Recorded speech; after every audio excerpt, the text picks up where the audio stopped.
My name is Charlotte Hayes. I'm 45 years old. At 11:32 on a gray Saturday morning in October, I sat in the third row of Waverly and Finch Auction House in Savannah, Georgia, watching my cousin hold up my grandmother's emerald ring like it was an old trinket she had found in a drawer. The room smelled faintly of furniture polish, perfume, and old money trying to look casual. A dozen bidders sat with numbered paddles in their laps. A photographer from a local lifestyle magazine stood near the back wall. My Aunt Evelyn sat in the front row wearing black silk and the same pearl earring she had worn to my grandmother's funeral 6 months earlier. The auctioneer, Mr. Alistair Finch, lifted the ring beneath a small brass lamp. "Lot 42, he said. An Art Deco emerald and diamond ring, circa 1931. Platinum setting, center Colombian emerald, previously belonging to the estate of Margaret Hayes Whitcomb." My cousin Lydia smiled. My Uncle Robert adjusted his cufflinks. My Aunt Evelyn leaned toward the woman beside her and whispered, "Mother would have wanted it appreciated by someone with taste." I didn't cry. I didn't scream. I just looked down at the folded registration certificate in my lap and waited, because what they didn't know was that Grandma Margaret had not merely promised me that ring. She had legally registered it in my name 12 years earlier. What they didn't know was that the auction house had already been notified by my attorney. What they didn't know was that the lot number they were so eager to sell was about to become evidence. And when Mr. Finch turned the ring over, checked the registry mark under magnification, and saw my name in the provenance file, the room would learn exactly who had stolen from whom. Before I tell you how we reached that auction room, tell me where in the world you're watching or listening from, and what time it is there. I always wonder where stories like this find people, especially women who have been told family means staying quiet while others take what was meant for them. If stories about women who were underestimated, betrayed, and quietly took their power back speak to you, like this video and subscribe to Ultimate Revenge. Because this is not a story about fighting over jewelry, this is that story. My grandmother, Margaret Hayes Whitcomb, was 91 when she died, but even in her last year, she never became small. Her body did, perhaps. Her shoulders narrowed. Her hands trembled when she lifted her teacup. Her silver hair thinned until her scalp showed faintly beneath the careful waves she still insisted on setting every Thursday morning. But the force of her did not shrink. It lived in her eyes, sharp, blue, and amused, as if she had spent nearly a century watching people reveal themselves and had learned not to interrupt too soon. Grandma Margaret lived in a pale yellow house on East Gaston Street, 2 blocks from Forsyth Park. It had a wrought iron balcony, green shutters, creaking pine floors, and a front parlor full of objects that carried more history than beauty. A cracked blue vase from her mother, a silver tea service no one used, a walnut writing desk with a secret drawer, and a gilt mirror that made every room look more forgiving than it was. The emerald ring lived in a velvet box inside her bedroom armoire. When I was little, she would let me look at it on rainy afternoons. "Not touch," she would say, lifting the lid just enough for the stones to catch the light. Looking teaches patience. The ring had belonged to her grandmother first, then her mother, then her. It was platinum, with a square-cut emerald in the center, deep green like moss after rain, framed by tiny diamonds in geometric lines. It was not delicate. It had presence. Grandma Margaret said women in our family needed at least one thing that entered a room before anyone decided whether to notice them.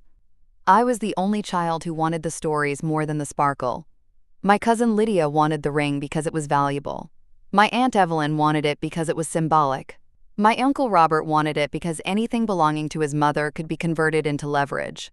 I wanted to know who had worn it before dinner parties, funerals, train journeys, hospital visits, and ordinary Tuesdays when a woman needed to remember she existed beyond everyone's demands. Grandma knew that. She knew everything. My family was divided in the polished way Southern families often are. Nobody slammed doors. Nobody used ugly words in public. People smiled through betrayal, complimented each other's table settings, and made wounds sound like misunderstandings over iced tea. My father, Samuel Hayes, was Grandma Margaret's younger son. He died when I was 27 from a sudden heart attack while jogging near the river. After that, my place in the family changed. Not officially, no one announced it, but without my father standing beside me at birthdays, holidays, and family meetings, I became easier to overlook. My mother, Elise, had moved to North Carolina after remarrying. She loved me, but she did not understand the Hayes family machinery. She found them exhausting and theatrical and chose distance as survival. That left me. Charlotte Hayes, 45, divorced, no children. Owner of a small historic restoration consulting firm specializing in old houses, old paper, old wood, and old promises people forgot they had made. I could date a chimney brick by color, read property records from the 1800s, and identify water damage behind fresh paint. My work had taught me that people hide things in walls, but time rarely lets them hide forever. Aunt Evelyn was 68, my father's older sister, a former junior league president who spoke in soft, controlled sentences and wielded disappointment like a family heirloom. She lived in a brick house in Ardsley Park with monogrammed towels and a silver-framed photograph of herself with every mayor since 1992. Uncle Robert was 65, the middle child, a retired financial advisor who had lost more client trust than money and more money than he admitted. He wore linen jackets, expensive loafers, and the expression of a man permanently owed an apology by the economy. Lydia was Evelyn's daughter, 38, a lifestyle consultant, which seemed to mean advising wealthy women on how to make their homes appear inherited. She had smooth blonde hair, a careful laugh, and a habit of calling me Practical Charlotte, in the same tone one might use for serviceable umbrella. The favoritism was subtle when I was young and obvious after my father died. At Christmas, Grandma Margaret gave personal gifts. She thought about them, chose them slowly, wrapped them herself. One year she gave me a first edition book on Savannah ironwork, because I had just started my restoration business. She gave Lydia diamond earrings because Lydia had hinted for them in front of everyone. Lydia opened the earrings and gasped. I opened the book and pressed it to my chest. Aunt Evelyn watched and said, "Charlotte always did like educational things. Very efficient of mother." Grandma Margaret looked over her glasses. "Meaningful," she said. "The word you are looking for is meaningful." Evelyn smiled tightly. Another time, after my divorce, Robert cornered me at Easter brunch near the sideboard and said, "At least you were smart not to have children before it fell apart. Clean exits are a blessing." I held a deviled egg plate in both hands. "My marriage ended," I said. "It did not fall apart like cheap shelving." He blinked. Grandma Margaret laughed from across the room. "That's my girl," she said. She was the only one who called me that after my father died. The ring promise happened first when I was 17, though I did not understand its weight then. It was August 23rd, a humid evening after a thunderstorm. The power had gone out at Grandma's house, and we sat on the screened porch with candles in jam jars while cicadas screamed in the trees. I was leaving for college in a week, nervous and pretending not to be. Grandma wore a white linen robe and the emerald ring on her right hand. She took it off and placed it in my palm. I froze. "Grandma, you said not touch. You are old enough to hold history without dropping it." The ring was heavier than I expected. She closed my fingers over it. "This will be yours one day." I looked up. "Mine?" "Yes." "What about Aunt Evelyn?" "Evelyn wants it because she thinks inheritance is a scoreboard." "What about Lydia?" "Lydia wants everything until she has to care for it." I smiled despite myself. Grandma's expression softened. "You listen to stories, Charlotte. That matters. Objects without stories become merchandise. I will not have this become merchandise." I remembered that sentence. Objects without stories become merchandise. Years later, when I built my business, it became almost a private creed.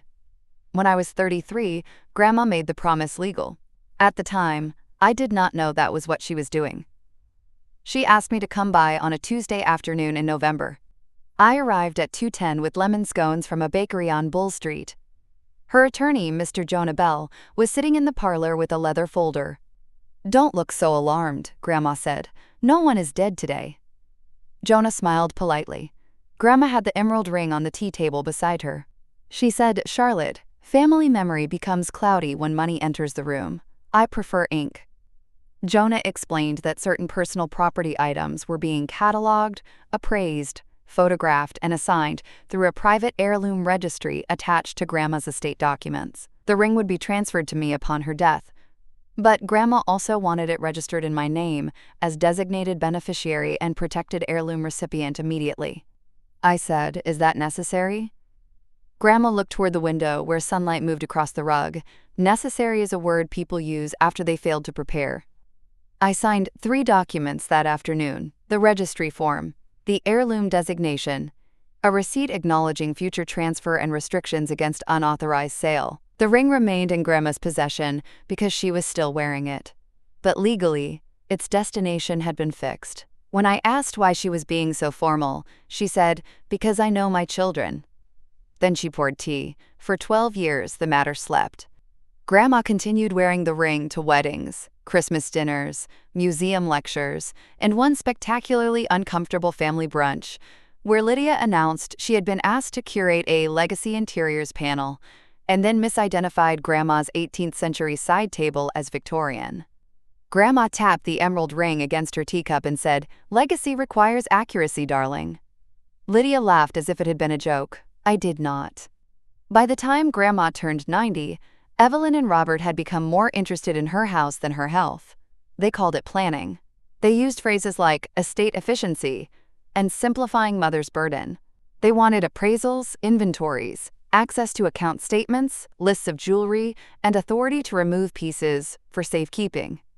Grandma refused. Thieves rarely announced themselves with masks, she told me one afternoon while I replaced a loose hinge on her pantry door. Sometimes they arrive with file folders. I laughed, she did not. Her health declined in the winter, a fall in January, pneumonia in February, hospice in March. During those months, I came every Tuesday, Thursday, and Sunday. I handled medication logs, laundry, grocery deliveries, and the old house's endless small complaints. Sticky locks, a leaking faucet, a furnace that coughed like a smoker. Evelyn visited in perfume clouds and stayed 20 minutes. Robert called from golf lunches. Lydia came twice and took photos of Grandma's parlor for memories, though she angled each shot to include the silver tea service. On March 28th, 3 days before she died, Grandma asked everyone to leave the room except me. Evelyn hated that. "Mother, don't be dramatic," she said. Grandma turned her head slowly. "Evelyn, I have been dramatic since 1932. You are late noticing." Evelyn left. Grandma waited until the hallway went quiet. Then she lifted her right hand. The emerald ring was loose on her finger. "Charlotte?" I sat beside the bed. "Yes." "They will try to take it." "No." She smiled faintly. "That is a kind answer. Incorrect, but kind." I swallowed. "The papers are in Jonah's office. Copies in my writing desk. Secret drawer. You know the one." "I know. Do not let them turn me into an auction listing." I took her hand carefully. "I won't." She looked at me for a long time. "You have spent your life preserving houses other people forgot how to love. Preserve yourself too."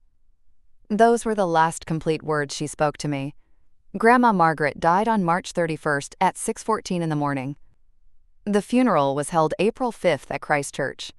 Evelyn wore black with a veil small enough to be tasteful and visible enough to be noticed. Robert gave a eulogy about family stewardship, despite having missed Grandma's last 3 birthdays. Lydia cried beautifully into a handkerchief and later posted a photograph of Grandma's front door with the caption, "Some legacies live forever." I stood beside the aisle in a navy dress and my father's old watch. I did not speak. Grief does not always need witnesses. After the funeral, we gathered at Grandma's house. Casseroles appeared. Flowers crowded every table. People spoke in low, reverent tones while eyeing the furniture. At 4:20, I went upstairs to Grandma's bedroom. The armoire was open. The velvet ring box was gone. For a moment, I simply stood there. The room smelled of lavender sachets and dust. Her hairbrush lay on the vanity. Her slippers were beside the bed. The indentation of her body remained faintly in the coverlet, but the ring box was gone. I opened the writing desk. The secret drawer was empty too. No papers. I closed it carefully. I did not cry. I did not scream. I just took out my phone and photographed the open armoire, the empty drawer, the disturbed dust line where the box had been.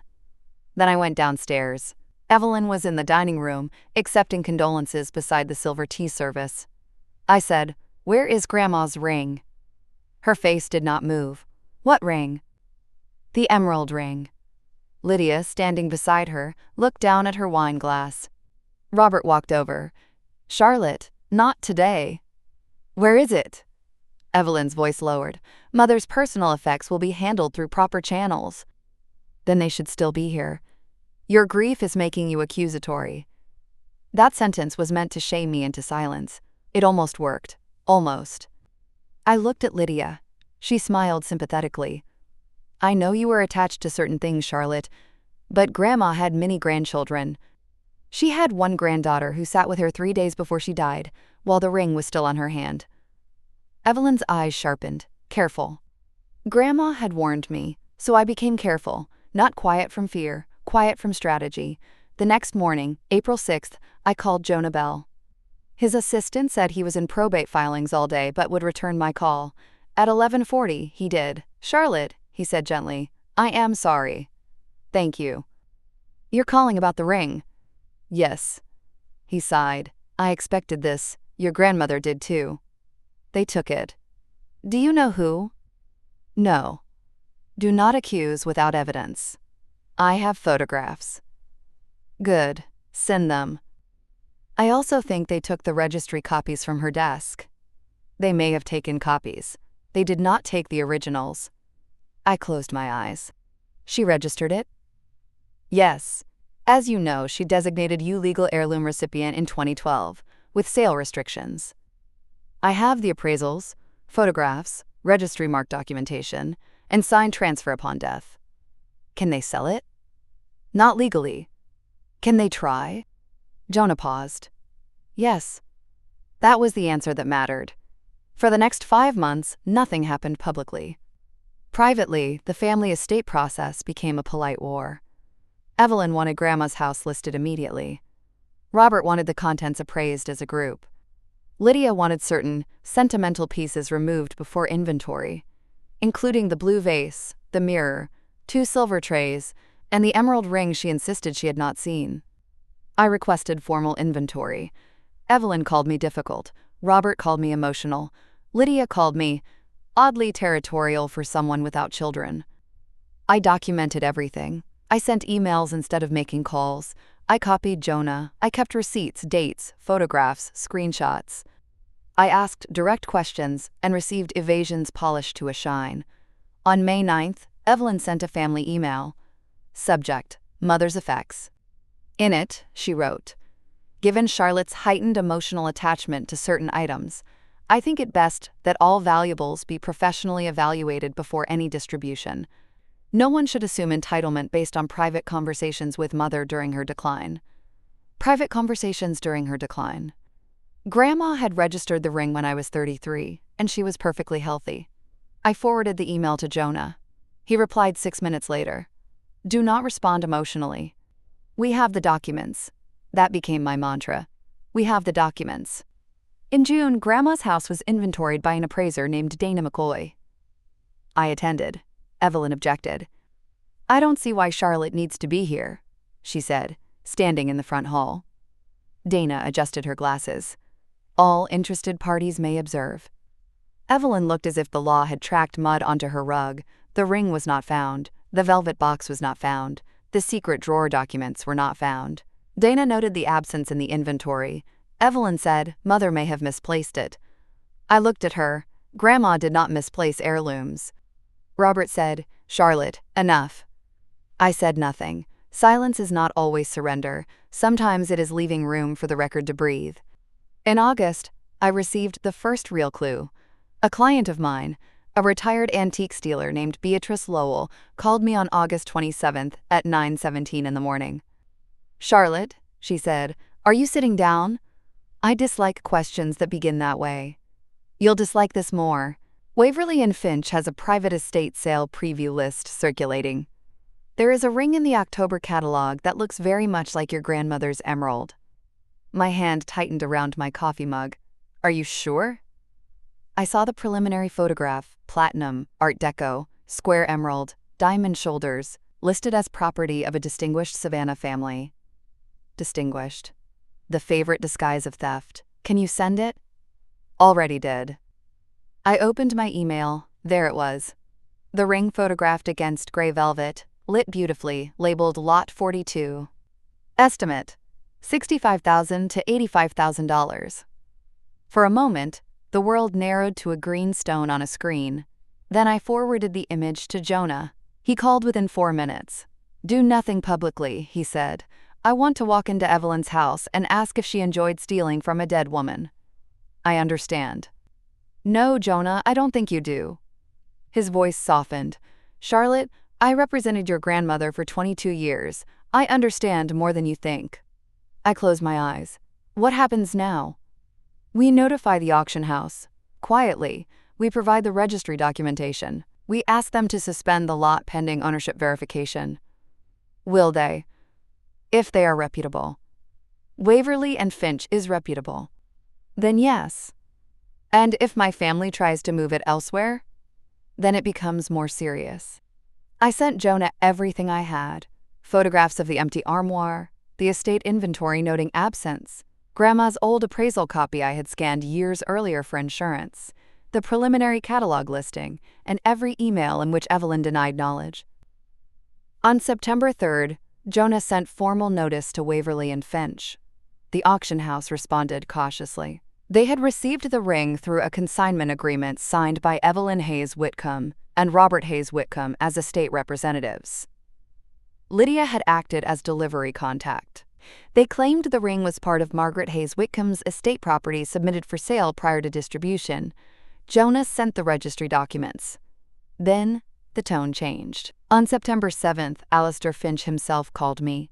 His voice was formal, British by birth or performance, I could not tell which.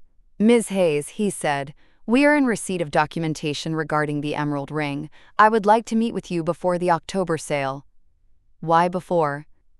Because there appear to be significant questions regarding authority to consign. Questions? That is the polite word. I appreciated him for that. We met on September 12th at Waverly and Finch. The auction house occupied a restored cotton warehouse near the river, with high ceilings, polished concrete floors, and glass cases full of objects that had survived more owners than most families survive arguments. Mr. Finch was in his late 50s, slim, gray-haired, and dressed in a charcoal suit with a green tie that made me think he had chosen it on purpose. He led me to a private viewing room. The ring sat under glass. Seeing it there hurt more than I expected, not because of the money, because objects remember hands. Grandma's hand, my childhood hand hovering above it but not touching. Her final hand, thin and veined, lifting it toward me in warning. Mr. Finch unlocked the case and placed the ring on a black velvet pad. "May I?" I asked. He hesitated. Then he nodded. I picked it up. The weight returned me to the porch at 17. Looking teaches patience. My throat tightened. I breathed once and set it back down. Mr. Finch watched without comment. Then he opened a folder. "Your grandmother's registry mark is here, inside the band. Very small. It corresponds with the certificate provided by Mr. Bell. We also have the 1988 appraisal, the 2012 heirloom designation, and updated estate transfer documents." Then why is it still in the sale? It may not remain so. May not? He removed his glasses. "Ms. Hayes, I must proceed carefully. The consignors claim the ring belongs to the estate, and that your documents are either outdated or misunderstood. Their attorney has threatened action if we withdraw the lot without process. My grandmother legally registered it to me. I understand. Then stop the sale.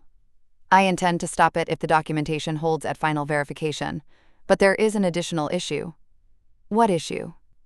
"The consignors requested we keep the lot active until auction day to avoid what they called family embarrassment." I laughed once. Family embarrassment. Mr. Finch's expression remained neutral, but his eyes sharpened. "I have been in this business for 30 years. When families mention embarrassment, the object is usually already telling the truth." I looked at the ring. What do you need from me? Attend the auction. Bring your original certificate. Mr. Bell may attend as well. If they do not withdraw voluntarily before then, I will stop the sale publicly upon provenance verification. I studied him. You want the room to know? No, he said. I want the record to be clean. The room will happen to hear it. That answer satisfied me.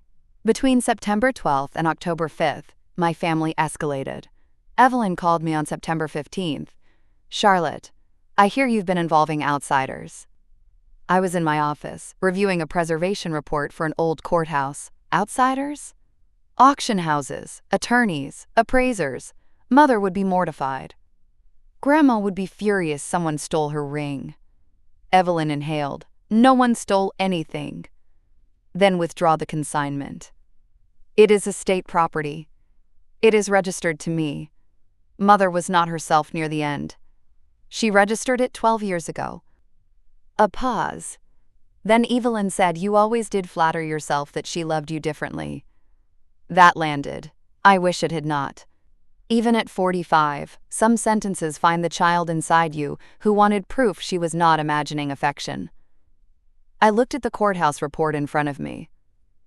Water intrusion. Foundation shift. Structural stress hidden behind decorative plaster. Families are houses too. She did love me differently, I said. She loved me honestly. Evelyn hung up. Robert called next. His approach was money. Charlotte, he said at 7:10 that evening, let's be practical.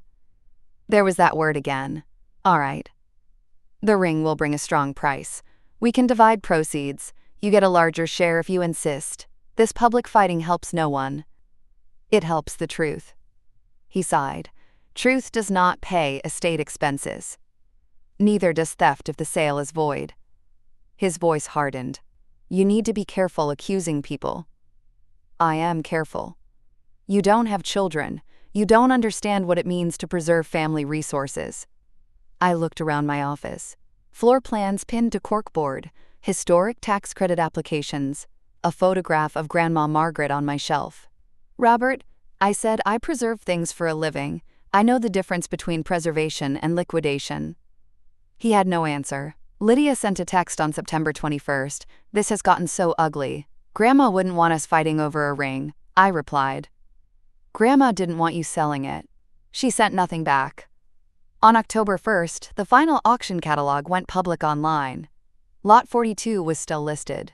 The description had changed slightly. Art Deco emerald and diamond ring, circa 1931. From a private Southern collection. Provenance documentation available upon request. Grandma's name had been removed. So had the estate reference. They were trying to blur the trail. Jonah called me at 3:13. That change may help us. Because it shows they know there's a problem? Yes. Will they still try to sell it? Possibly. People often mistake momentum for legality. I printed the catalog page and placed it in my folder. The auction was scheduled for October 7th at 11 in the morning.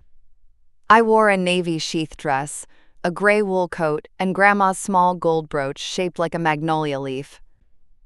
It was not valuable enough for anyone to steal, which made it strangely precious. Jonah met me outside Waverly and Finch at 10:25. He was 72, with a white beard, a brown leather briefcase, and the calm of a man who had seen inheritance turn educated people feral. You ready? He asked. No. Good. People who feel ready for these things worry me. Inside, the auction room was already filling. Evelyn sat in the front row beside Robert. Lydia stood near the sidewall speaking to a woman in cream trousers and holding a bitter paddle she had no reason to hold unless performance required props. When she saw me, her face changed for half a second.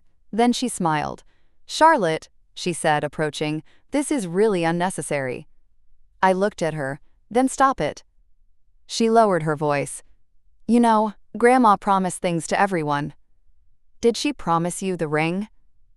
Lydia glanced toward the front row. She wanted the family to benefit. No, you wanted the family to profit. Her smile vanished. You think you're so noble because you like dusty houses and sad stories? I almost smiled. Not noble, documented. She looked at my folder.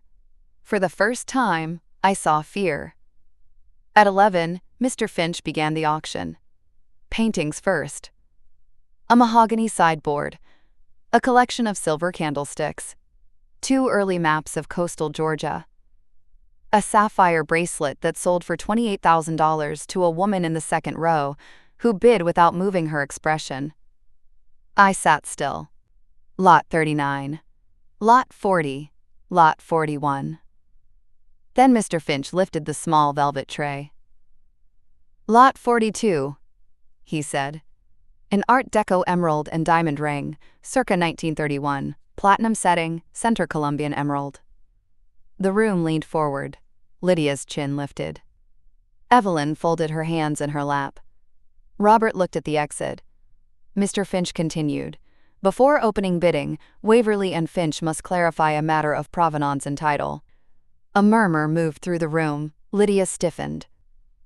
Mr. Finch placed the ring under a magnifying camera, projecting the inside of the band onto a small screen near the podium. During final verification, our specialists confirmed the registry mark inside the band.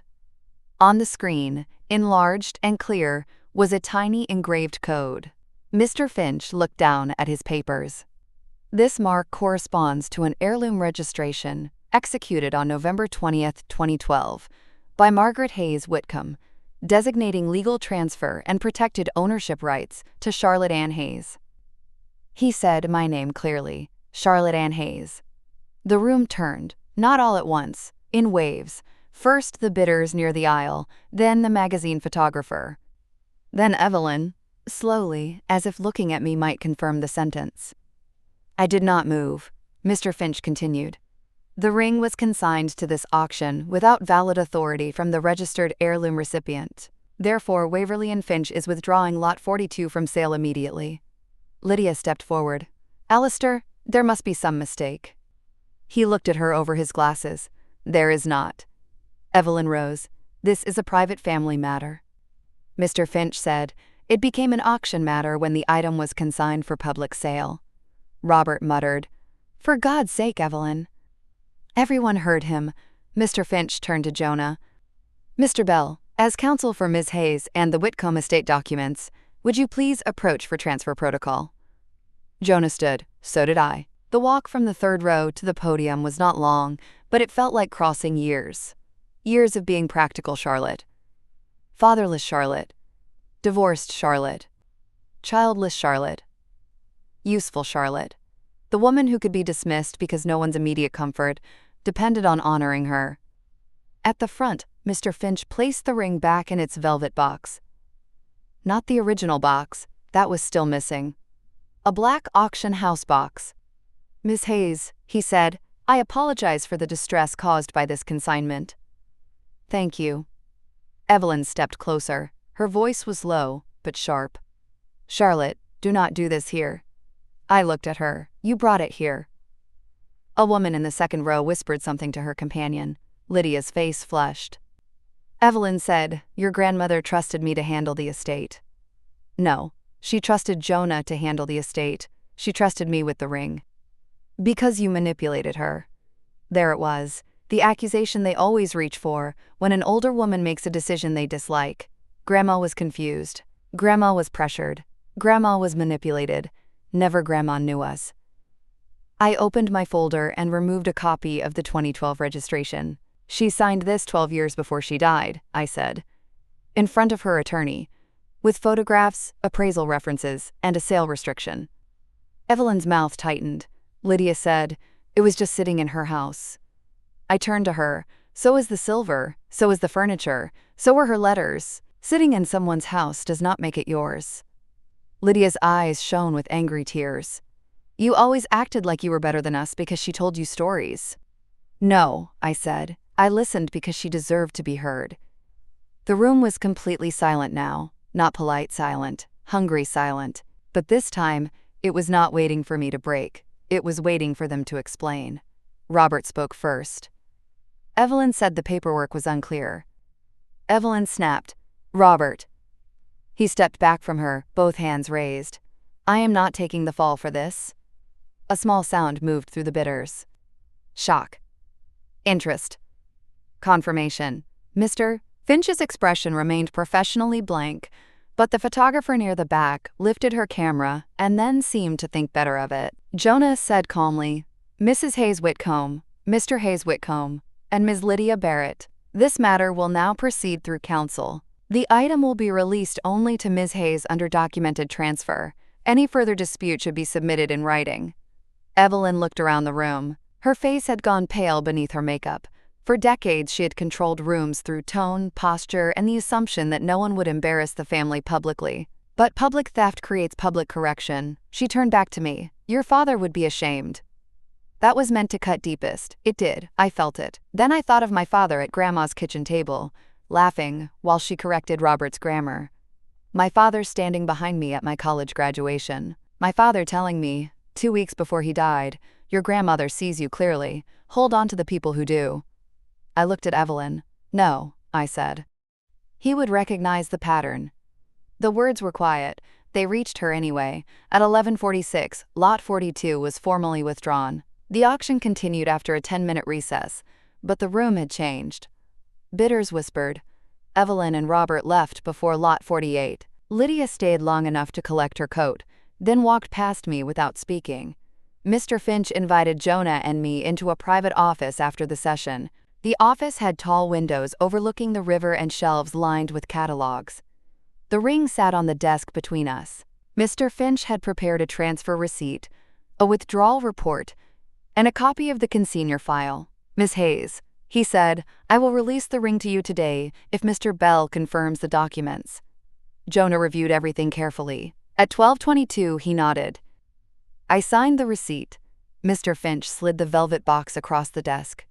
For several seconds, I did not touch it. Then, I opened the lid. The emerald caught the light, still green, still itself. Objects survive greed better than families sometimes do. I picked up the ring and slipped it onto my right hand. It fit, of course it did. Grandma had known my ring size since I was 30 because she had asked casually during lunch and then changed the subject to biscuits. I looked at my hand. I did not feel victorious. I felt entrusted. That is heavier. The aftermath began before I reached my car. 3 texts from Lydia. "You humiliated my mother. You could have handled that, privately. I hope the ring was worth destroying the family." I wrote one response.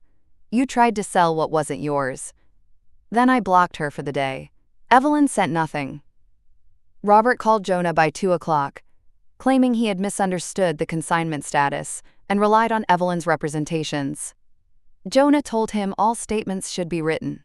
By Monday, Waverly and Finch had issued a formal correction, noting that Lot 42 had been withdrawn due to title documentation and would not be offered for sale.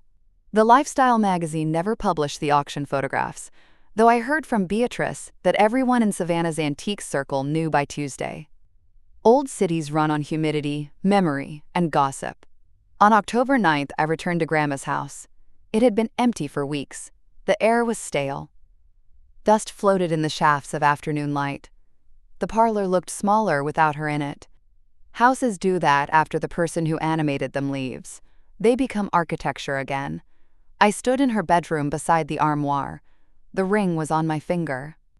"Got it back," I said aloud. The house creaked. I chose to take that as approval. Then I opened the writing desk. The secret drawer was still empty, but this time I knew the originals were safe. I ran my hand along the wood. Behind the drawer, my fingers caught a ridge I had never noticed before. A second compartment. Of course. Grandma Margaret would never hide important things in only one place. I pressed gently. A small panel shifted. Inside was an envelope. "Charlotte," it said. My name in Grandma's handwriting. I sat at the desk before opening it. Inside was a note and a photograph. The photograph showed Grandma at 24, standing on a train platform in a dark dress, wearing the emerald ring and looking directly at the camera like she had already decided not to apologize for herself. The note read, "My dear Charlotte, if you are reading this, someone has made the ring harder to receive than it should have been. I am sorry for that, though not surprised. Do not let their behavior teach you that inheritance is about winning. It is about carrying. This ring has seen women through marriages, births, deaths, wars, bad dinners, good music, and rooms where men believed they were the only ones with power. Wear it when you need to remember that you come from women who endured, but endurance was never the whole story. Do not sell it unless you must save yourself. Objects matter less than living women, but if you keep it, keep the stories with it. Love. Grandma. I read the note twice. Then I placed my head on the desk and finally cried, not loudly, not with collapse, just enough for grief to move. For months, I had been focused on protecting the ring from becoming merchandise. I had forgotten that Grandma, even in legal preparation, had cared more about protecting me from becoming hard. The legal consequences took longer. Jonah filed a petition regarding unauthorized removal and attempted sale of registered heirloom property. Evelyn fought it for 6 weeks, then settled after Waverly and Finch provided the consignment records and Lydia's delivery signature. The original velvet box and missing registry copies reappeared mysteriously in a package left at Jonah's office with no return address. Robert signed a statement saying he had been told the ring was available for estate sale. Lydia claimed she believed her mother had authority. Evelyn never admitted theft. Instead, she wrote in the settlement language that she regretted, quote, confusion regarding sentimental property. Confusion, that polished little word. Jonah asked if I wanted to push further. I thought about it for 2 days. Then I said no. Not because Evelyn deserved softness. Because the ring was back, the record was corrected, and I did not want to spend another year letting her greed schedule my life. Consequences do not always need to be endless to be real. Evelyn lost her position as a state representative. Jonah took over the remaining personal property distribution. Grandma's house was sold in January to a couple who promised to restore rather than gut it. I consulted on the project at a reduced fee because some houses deserve kindness even after families fail inside them. The blue vase went to a museum collection after I found documentation proving it had been made by a local ceramic artist in the 1920s. The silver tea service went to Lydia, which did not bother me. She could polish it or sell it or stage it beside flowers. It had never held Grandma's voice for me. I kept the ring, the photograph, the note, the first edition ironwork book, and one chipped teacup with a hairline crack near the handle. The teacup is my favorite. Lydia eventually unblocked herself by sending a long email in February. Charlotte, I know things got out of hand. Mom was under pressure, and I think we all made assumptions. I hope someday we can move past this. At the end of the day, it was one ring, and we are family. Lydia? I stared at the phrase one ring. People who reduce sacred things to size are usually the ones who tried to take them. I wrote back. It was not one ring. It was Grandma's choice. I am not moving past that with people who still cannot name what they did. She did not respond. Robert sent a Christmas card with no personal note. Evelyn sent nothing. That was fine. Some silence is absence. Some silence is peace. On March 31st, the first anniversary of Grandma's death, I went to Bonaventure Cemetery at 9 in the morning. The sky was pale blue. Spanish moss moved in the live oaks. I brought white camellias, her favorite, and placed them beside the headstone. I wore the emerald ring. I kept the stories, I said. A groundskeeper's mower hummed somewhere far away. I stayed for 20 minutes. Before leaving, I looked at the ring in the morning light and thought about how strange inheritance is. Families talk about heirlooms as if the object itself contains the love, the authority, the proof. But objects are only vessels. They carry what people put into them. Grandma put memory into that ring. Evelyn put entitlement into it. Lydia put status into it. Robert put money into it. I had to decide what I would put into it next. Not bitterness. That would make it too heavy. Not victory. That would make it too small. I chose witness. I wear the ring sometimes when I meet clients who want to tear original woodwork from old homes because new material is cheaper. I wear it when I sign contracts. I wore it once to a lecture on preservation law and noticed a young woman in the front row staring at it. Afterward, she asked if it had a story. I smiled and said yes. Then I told her about my grandmother. Not about the auction first, not about Evelyn or Lydia or the theft. I told her about the porch during the thunderstorm, about looking teaching patience, about objects without stories becoming merchandise. That is how I know Evelyn did not win, because the ring's story did not become what she did to it. It remained what Grandma entrusted to me. If you are listening to this and someone in your family took what was promised to you, then called you greedy for asking where it went, I want you to hear me. You are not materialistic for protecting something meaningful. You are not divisive for refusing to let theft be renamed misunderstanding. You are not dramatic for keeping receipts, documents, photographs, emails, and proof. Sometimes love needs paperwork because memory alone can be bullied. Sometimes an heirloom is not about money at all. It is about the person who saw you clearly enough to choose you. And sometimes, when people try to auction off what was never theirs, all you have to do is sit quietly in the third row and wait for your name to be read aloud. Thank you for spending this time with me and with Charlotte Hayes' story here on Ultimate Revenge. Stories like this are for every woman who has been told to stay quiet while relatives rewrite promises, take sentimental things, and hide greed behind the word family. If this story found you at the right moment, I hope you remember that dignity can be calm, documented, and impossible to erase. Follow Ultimate Revenge for more stories about women who were underestimated, betrayed, and quietly took their power back. So tell me, if your family stole the heirloom your grandmother promised you and tried to sell it in public, would you confront them at home? Or would you let the auctioneer read your name to the whole room?